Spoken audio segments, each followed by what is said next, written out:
Crypto has always been ridiculously preoccupied with its governmental relations, and this has probably been for good reason.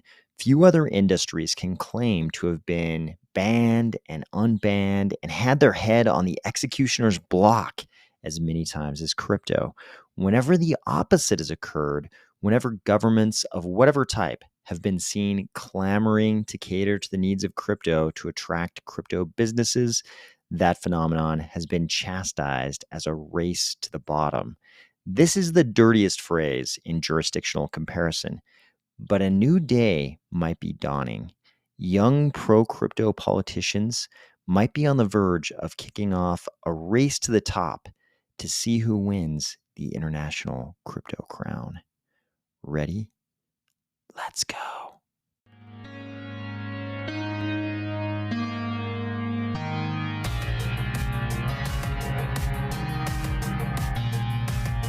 Today, we're going to discuss Rishi Sunak and what's happening in the House of Commons in the UK, US crypto law as maybe the worst export ever, NFT auctions coming from NMKR, and a few topics from the Rare Bloom keynote from Charles.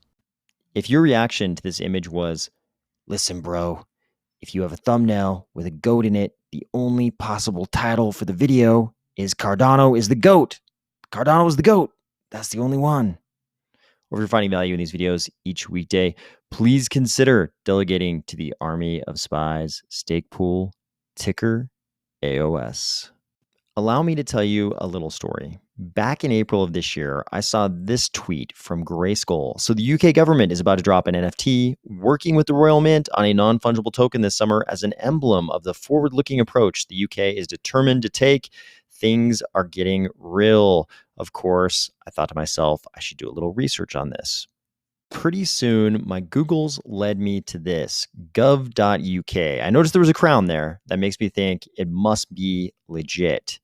Crown must equal legit in the UK. It is a kingdom, after all. And the article says, government sets out plan to make UK a global crypto asset technology hub. This sounded fantastic, but hey, we've heard this a million times before from a whole bunch of different governments. Subheadline, the government has today announced moves that will see stablecoins recognized as a valid form of payment as part of wider plans to make Britain a global hub for crypto asset technology and investment. Okay, so it looks like this is actually stablecoin news, but there is, some nod toward some kind of broader plan for a crypto hub in the UK. That sounds good. Let's see, it looks like this article is from HM Treasury. That also sounds legit. And we get down here and there's a bunch of kind of subheadings. And then there's some quotes from this guy, Chancellor of the Exchequer, Rishi Sunak. He sounds important. Have no idea what that means, but sounds important. He says, it's my ambition to make the UK a global hub for crypto asset technology, and the measures we've outlined today will help to ensure firms can invest, innovate, and scale up in this country. I like the sounds of this, but again, pretty ambiguous, pretty vague. We want to see the businesses of tomorrow and the jobs they create here in the UK, and by regulating effectively, we can give them the confidence they need to think and invest long term. This is part of our plan to ensure the UK financial services industry is always at the forefront of technology and innovation. All this sounds pretty good. They have a bunch of other information, on kind of a, sounds like a fintech sandbox and a bunch of stuff about stablecoins, the usual kind of, pro crypto sounding language a lot of governments put out. But, this was another one of those good signs. This is back in April, mind you. This is another one of those good signs that maybe the world's governments were warming up to crypto. Fast forward several months, and this video came up, and it seemed to be this Rishi Sunak guy again. And he's being interviewed, and the interviewer asks him questions like, do you prefer the Bored Ape Yacht Club or CryptoPunks? Do you prefer Bitcoin or Ethereum? And lo and behold, he actually seems to know what CryptoPunks are, what Bored Ape Yacht Club is, some semblance of the difference between Bitcoin and Ethereum even. This guy seems to be a young politician who actually likes crypto, or at least he's smart enough to pretend that he likes crypto. And maybe we're finally getting to that point where politicians start surfacing who are actually pro crypto of whatever age group. Because I can imagine politicians like this surfacing in almost any age group. But he's a young guy who actually seems to like crypto. This has got to be a good sign. But we have seen this before. Gary Gensler used to teach crypto classes at MIT, if I'm remembering correctly. And I think a lot of us thought, hey, this is great. We're going to get an SEC chair who actually understands crypto. That's got to be a step in the right direction, right? That turned out to maybe be exactly the opposite of what occurred. But maybe it'll be different with these politicians who are coming up now who actually seem to not only know about crypto, but they seem to actually like crypto. Fast forward to this week, and all of a sudden, I'm seeing posts like this. A fox is seen running past Downing Street tonight as the UK's new Prime Minister, Rishi Sunak, picks his cabinet. So Mr. Bored Ape Yacht Club is now the Prime Minister of the United Kingdom, or about to take his place as the Prime Minister of the United Kingdom. And I have no idea if this clip of the fox running past 10 Downing Street is current, if the fox is there voluntarily, if the fox was planted as either pro Rishi Sunak or anti Rishi Sunak propaganda. But it does seem the symbolism is not lost on me as a crypto person to find out that a young politician who seems at least to be pro crypto lands in the prime minister's seat. And the clip that I see being played is that of a fox running past 10 Downing Street. Pretty appropriate. Of course, anyone who doesn't like his political leanings might be thinking to themselves, yeah, you're right, a fox is appropriate because foxes can't be trusted. They're the ones that always steal the chickens.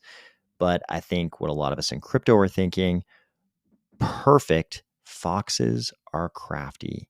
Exactly the animal you would want to symbolize someone who might be capable of sneaking crypto past the government gatekeepers and into the mainstream.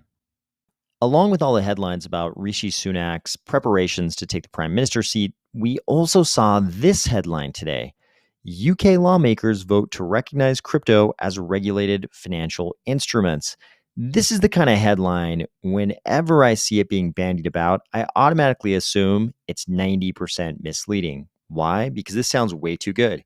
It sounds too good. Of course, this is something we would like, but it's like, what's the catch? Like, we'd love for all of the large, important governments of the world to recognize crypto and to regulate it responsibly, but that's not exactly what this headline says.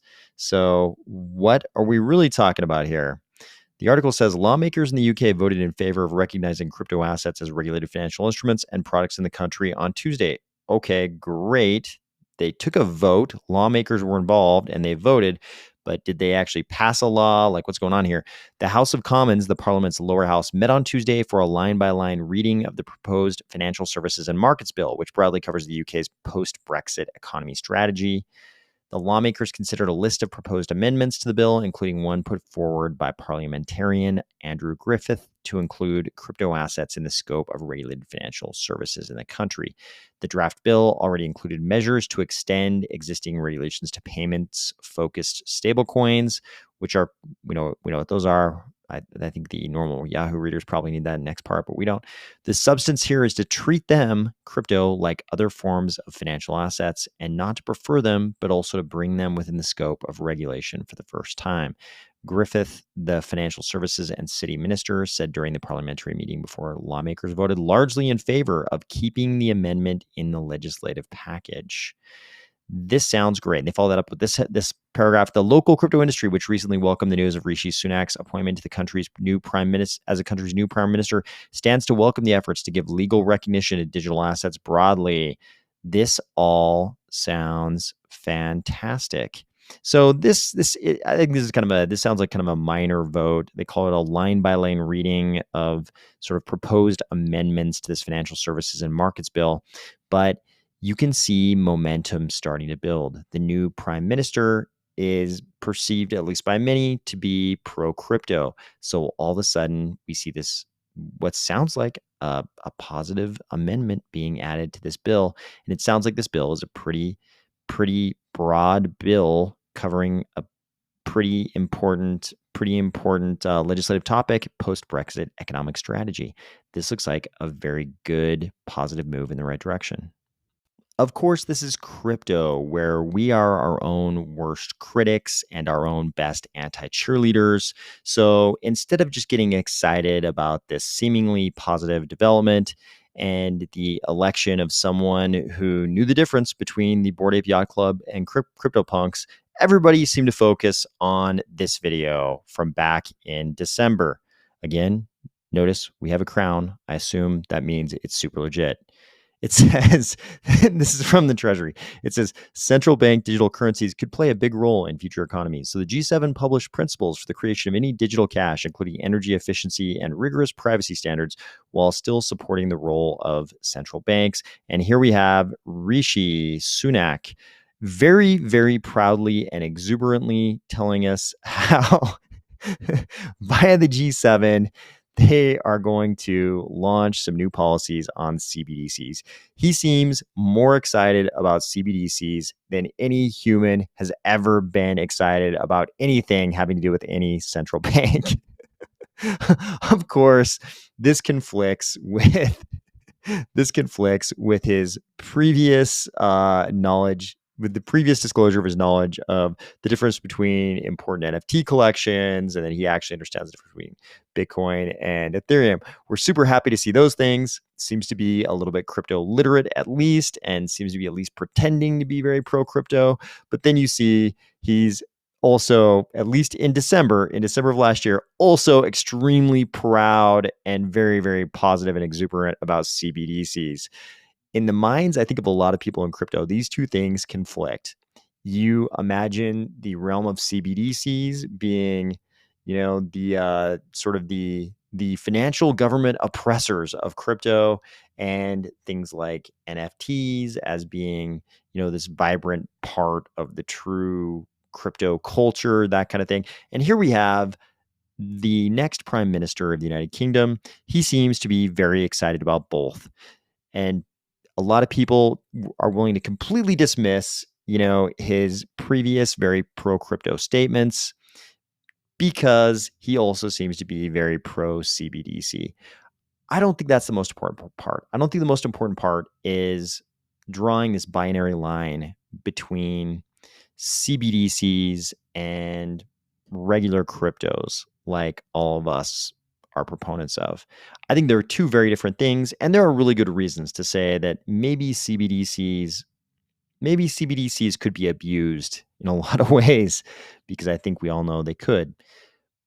But I think the more important thing, besides the thing that's more important than drawing that line between those two and saying one is good, one is bad, is that this is a guy who actually seems to understand crypto, seems to have put a lot of thinking into crypto, and this guy's going to be the next prime minister of the United Kingdom. Here's the thing. CBDCs are coming whether anybody in crypto wants them to or not. The entire crypto industry could disappear overnight, and we're still going to get CBDCs. Totally independent thing. All the central banks in the world are bringing you CBDCs, whether you like it or not. And if we have a new wave of politicians, young, old, whatever age, who embrace both CBDCs and actual crypto, I'll take it. It's a lot better than a wave of politicians who just embrace CBDCs. Here's a guy who obviously is pretty excited about CBDCs, but he also is at least portraying himself to be very pro crypto, wants to turn the UK into a crypto hub. That sounds good. Sounds pretty pro crypto. And a lot of people are painting this as, no, you don't understand. When he says crypto, he just means CBDCs. Maybe, we'll see. But in that stuff that came out in April, it sounded a lot broader than that. It sounded like he was very interested in a lot more than just CBDCs.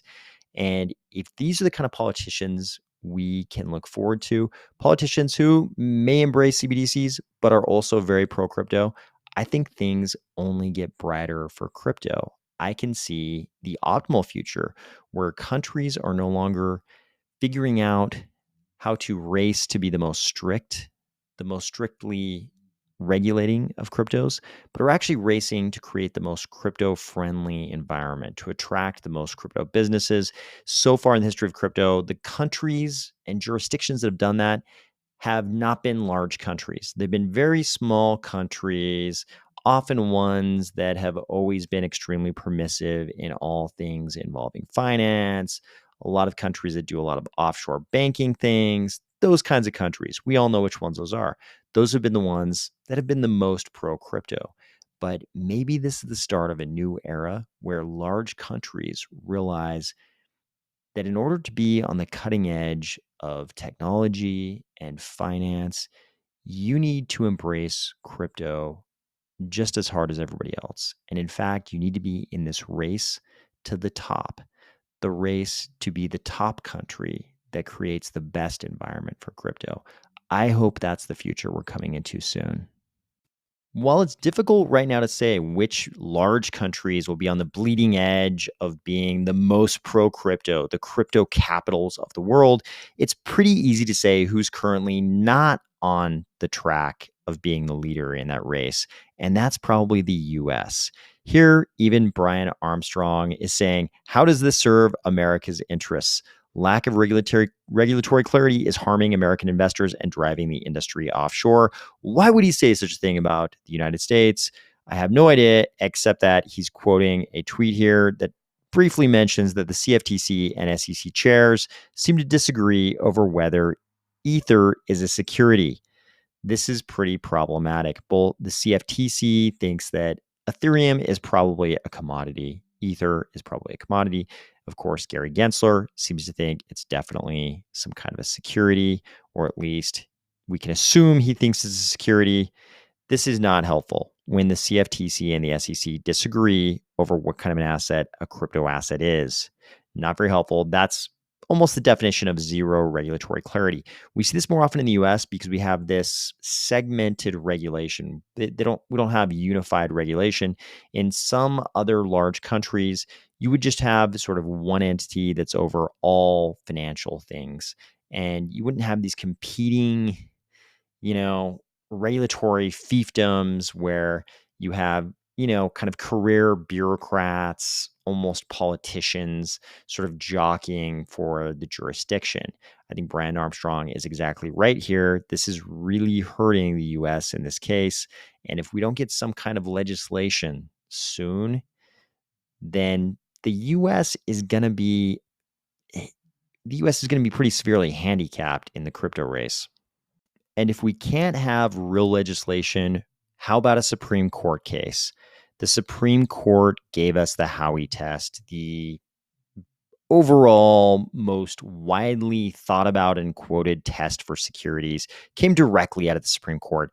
Why doesn't the Supreme Court grant cert on the perfect crypto case and lay out a brand new framework for crypto? Okay, that's not exactly the kind of language you're supposed to use when you're describing the judicial branch of the United States. They're not supposed to, lay out policy like that. They're just supposed to interpret the law. But come on, I mean, look at the Howey test. It's been around forever, and that was the Supreme Court.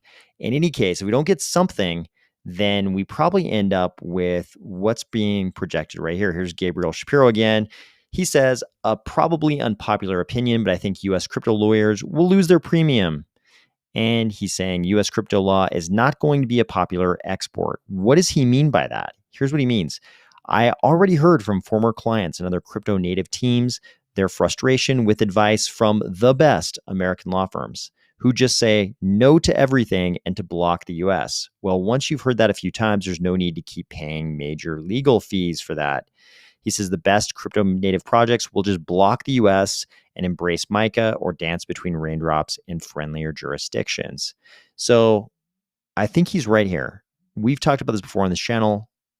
American crypto lawyers can't give actionable advice because there's no regulatory clarity. So even the very best law firms, according to this, are just telling crypto clients, no, you can't do anything in the US. Your best bet is just to block the US. This is exactly the opposite of what you want to do if you're a country trying to be competitive. if you're doing this, if this is your policy as a country, then you either believe that crypto isn't going to be important in the future, or there's some other policy reason why you have to take yourself out of the crypto race.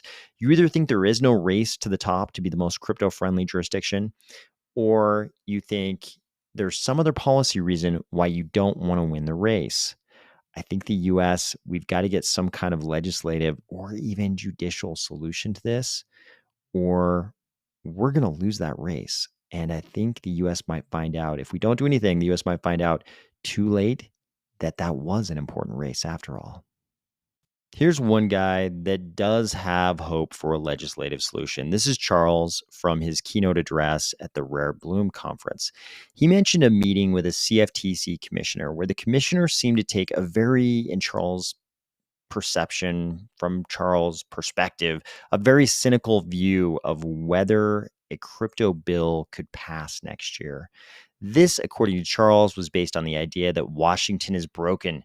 Charles seems to disagree and thinks that every representative and congressperson he met with on both sides seems to want to see a crypto bill. Charles thinks this is, he said multiple times now, he thinks this is something that will happen next year.